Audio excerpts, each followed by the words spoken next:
Hey guys, Point Breach at your service, bringing you some more Battlefield 4 beta gameplay, and this is kind of reverse. This is actually my first time playing Battlefield 4 on, ever. So I may, I don't do that well, and I'm kind of like messing up the controls. The controls really are pretty different from Battlefield 3, and it was causing so many issues for me. I was stuck in my tank in my helicopter, and I was like, how do I get out of this thing? And I was spamming circle and it just wouldn't come out. So eventually I looked at controls and it's pretty new, and you can see I'm trying to spot, but I keep opening up Battle Log because that's the new what Select does now, and I think Battle Log integration is pretty cool. You can check out some really cool stuff while you're in the game and join people's servers and invite them and stuff like that. It's pretty cool, and of course I like this option where if you hold down R2, which is the spot button, you can actually open up this list of like commands you want to issue your teammates, or if you're the squad leader, you can issue like where you want your squad to go and attack the objectives or defend them or whatever you guys want to do. So I think that's really cool. But this video is actually continuing on from the other video that I have uploaded today, or should be 99%, unless something goes pretty bad. So, this is a continue of that. And I forgot to say this in my first video. Sorry for not uploading for a week. I really wanted to get some like Battlefield 4 gameplay on there, but I was really busy because I had to take the SAT on Saturday, and I was preparing for that, and I was like, God, I don't have anything to upload. And I was actually gonna upload my Battlefield 4 gameplay here, but I realized that my audio was broke, so I have to voice over it. Sorry for no audio in Battlefield 4. If you guys want, leave me a comment. I will post only Battlefield 4 gameplay with none of my commentary if you want. I don't mind that at all. It's pretty easy for me actually. And that's a great. If you guys want that, I can deliver. So if just want more Battlefield 4 gameplay, then hook me up, bro. And as a continue on my channel, I've what I mean it's a continuum of new, and it's not necessarily new part two because I have some pretty cool things, and it's actually more old part two. If you know what I'm saying, if you can see my good friend up there, Parag Gupte, shout out to him. He doesn't have a channel yet, or I don't know if he ever will. But he's a cool guy. I love him. Like gaily, if you guys want. It's not. I don't think. I don't care about the whole gay versus the same-sex marriage or whatever. I think both of them are pretty cool. So bring it down. Come on. Yeah, of course. I don't want to. It's fine, dude. I don't feel like bringing the whole building down. Oh, actually, what I say this? I want you to do. I want you to. Okay, yeah. I'm watching this gameplay for the first time actually. So, you know, this is kind of really this is what I'm concerned with. Wow, Steambox. When I looked at this originally the original specs that I saw, they were actually pretty bad. I mean not pretty bad, but they were lower than anything we have for next gen. So they were initially lower than Xbox One and PS4 and obviously PC. But there's a Woody's Gamertag video uploaded that he uploaded yesterday, and I think I mean, actually, 2 days ago. By the time you see this, sorry for interrupting, but basically it says the specs of Steambox and how freaking amazing they are. This is crazy good specs. You guys have to understand. The specs don't get any better than what I'm about to show you, except if you guys want to go like all out. But basically, this is the best specs I've ever seen in a console ever. So, starting out, this is actually a really cool thing what I'm going to say right now, because you can actually customize your GPU as from what I'm seeing. You can select which GPU you want, and I'm going to say them in order of least power to most power. And before you know this, the current generation of GPUs for Nvidia, which is the ones that Steambox is using, it's they're the 700 series, and the first one, the lowest model you can get, and I'm suffering serious lag issues here. I have no idea why, but the lowest one is 660, and that's pretty good card. That's a very good card for the price. It's what is it right now? Around 200 bucks. I'm really sorry for the lag, guys, but oh, cleared up.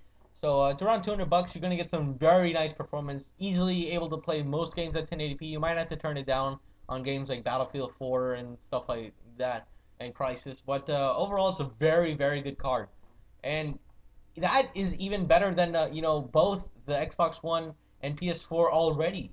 And that's kind of worries me. I mean, the Xbox are the Xbox One and PS4 weak? But now, when you start to see the next cards they have, you're gonna be like, oh my, they're weak. So the next card they have is the next generation 60 series, the 760. It's a very good card. It's around two. It's about $250 right now. It came out a couple months ago, and it's a very basically the next gen thing for the 760. It's basically the one that I recommend you should get the most because it's very good for the money. It has a lot of the new features, and of course, it's a new card and stuff like that. So that's a very good card. It's obviously more powerful than 660 because 760 is current gen. But this is still again much more powerful than PS4 and Xbox One. 660 wasn't that much powerful, but it still is a good amount. So now we have the third GPU, and this is obviously lowest power, least expensive, most power, most expensive. So right now this is about the third highest, and there are four total, and this is the 780.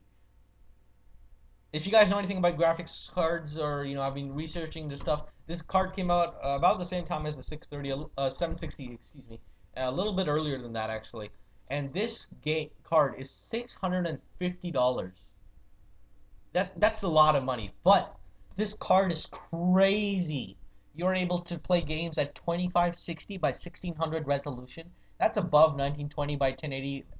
Bottom line, you're able to max out any game, basically, even Battlefield 4. I bet you can max this game out and get some pretty nice FPS. And you can do some really cool stuff. The features are incredible. This card is gonna dominate the market if it wasn't that expensive, as it is. Finally, the fourth GPU graphics card on the market is the Titan, the GTX Titan. As this name suggests, this is the big boy. This is the best card on the market right now. Best card by far. No card comes close. I think no, I don't think any card that I know of comes close to this card. This card dominates and everything.